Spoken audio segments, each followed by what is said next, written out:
नमस्कार मंडळी, शुभ सकाळ. माझ्या मिनी ब्लॉगमध्ये तुमचं हार्दिक स्वागत आहे. तर आज मी आजच्या स्वयंपाकामध्ये काय करू हा विचार करत होते. तेवढ्यात आमच्या दारावर एक मावशी आल्या की अळंबी घेतेस का. तर म्हटलं चला बघूया करून. मी फर्स्ट टाईम अळंबी विकत घेतली आहे.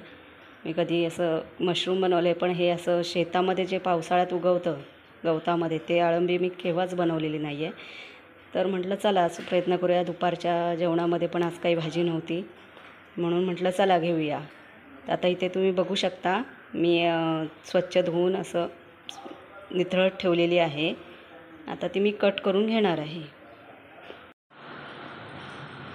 तर आता ही अळंबी मी कट करून घेत आहे. तुम्ही बघू शकता, खूपच सॉफ्ट आहे ही, आणि ही सर्रास पावसाळ्यामध्येच मिळते. हिचं एक खासियत असं आहे की ही जास्त काळ स्टोरेज करून ठेवू शकत नाही आपण. म्हणजे एकदा जर ज्या दिवशीची काढली तर त्याच दिवशी तिची भाजी बनवावी लागते, नाहीतर ती खराब होते. म्हणजे आळ्या वगैरे पडतात.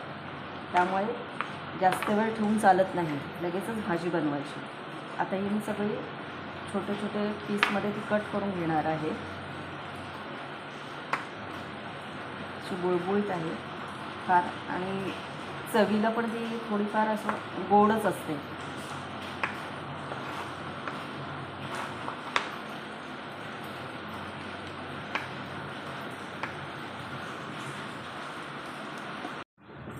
आता इथे मी कढईमध्ये थोडं तेल घालून घेतलं आहे. आता फोडणी करून घेते. मोहरी घातली आहे,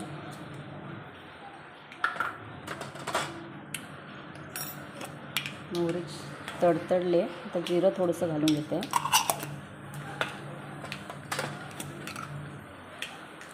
थोडं हिंग,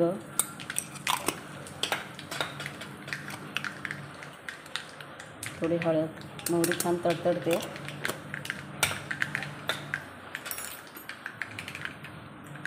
आता याच्यामध्ये आलं लसूण पेस्ट हे थोडी मी जाडसरच वाटून घेते, आणि कढीपत्ता.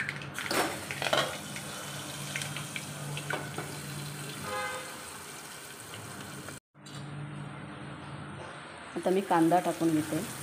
चांगला परतून घेते कांदा.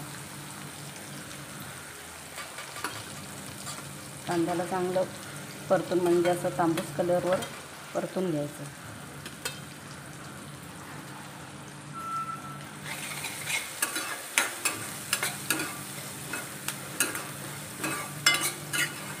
मी पहिल्यांदाच बनवते.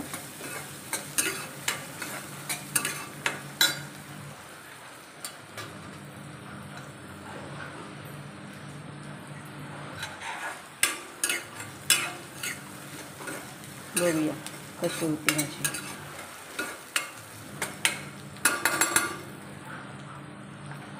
थोडं आपण झाकण मारून घेऊया, म्हणजे ते कांदा थोडा छान पोळेल.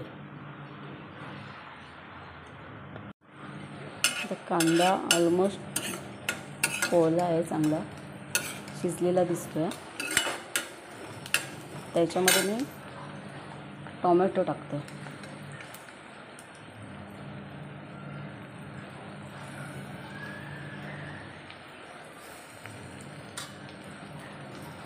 कांदा परतून झाल्यानंतर थोड्या वेळाने टोमॅटो टाकायचं, नाहीतर मग ते पाणी सुटतं त्याला.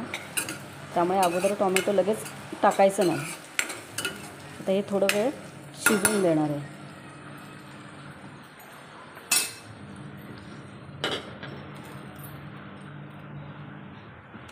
आता ह्याच्यामध्ये मी सगळ्या प्रकारचे मसाले घालणार आहे. तर इथे मी मालवणी मसाला घालते.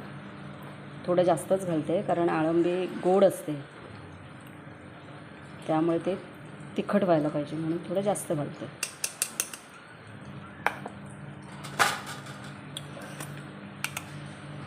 ते प्लेन तिखट आहे, ते तिखट आहे बऱ्यापैकी, त्यामुळे थोडं कमीच घेतलं आहे.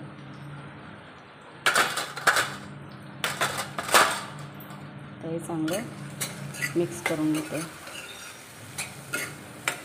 छान वास येईपर्यंत मसाला परतून घेऊया याच्या कांद्यामध्ये.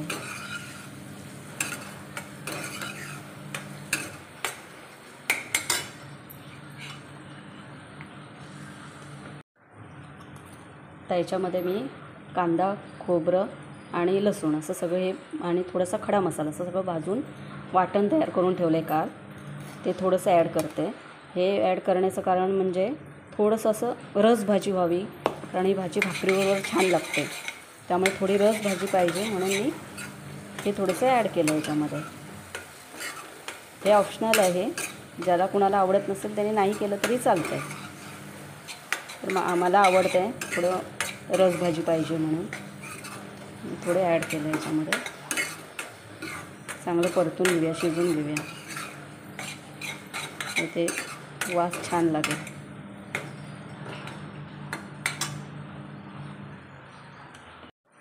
आता इथे तेल सुटेपर्यंत चांगलं भाजून घेतलं आहे. आता मी कट केलेल्या अळंबी याच्यामध्ये घालून घेते.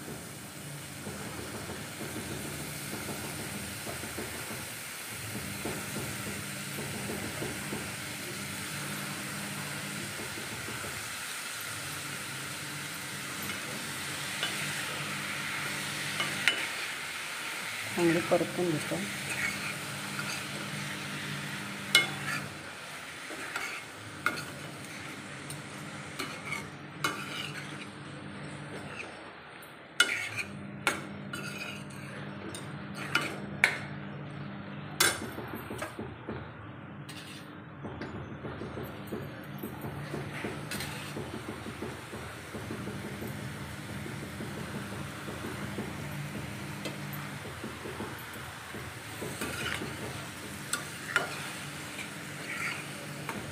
चांगली परतून घेते. मग त्याच्यामध्ये पाणी घालून एक वाफ काढून घ्यायची. हिला शिजायला वेळ लागत नाही, कारण ती तशी मऊ असते खूप, त्यामुळे पटकन शिजते. थोडंसं पाणी ॲड करावं लागेल, कारण तिला तिचं असं स्वतःचं पाणी सुटतं थोडंसं. थोडं पाणी ॲड करते. ती ओली असल्यामुळे पाणी सुटलं आहे.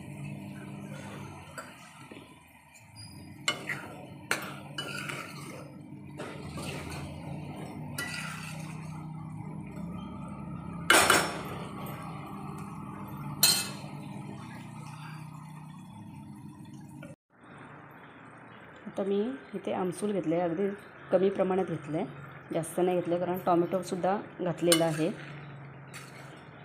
आमसूल घालायचं म्हणजे ही भाजी थोडीशी बुळबुळीत असते, म्हणजे भेंड्याची भाजी जशी असते बुळबुळीत तशी असते लागते, त्यामुळे आमसूल घातलं जातं. आता ऑलमोस्ट शिजत आलेली आहे भाजी.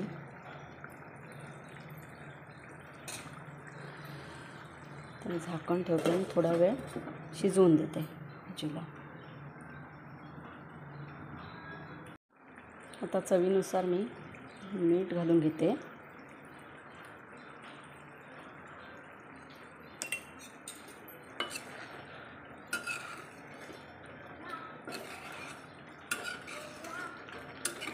छान सुगंध येते.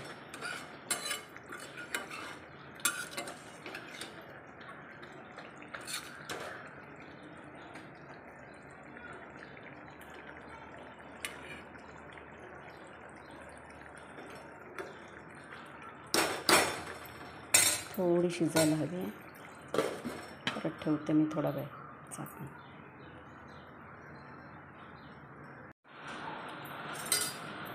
आता इथे भाजी शिजलेली आहे पूर्णपणे, बघू शकता.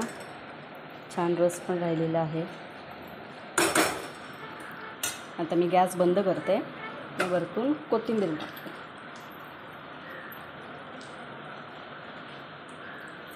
गॅस बंद केलेला आहे. छान अशी अळंबीची भाजी तयार आहे.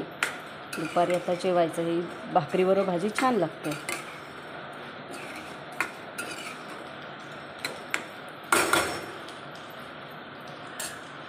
अळंबी डिश तयार झालेली आहे.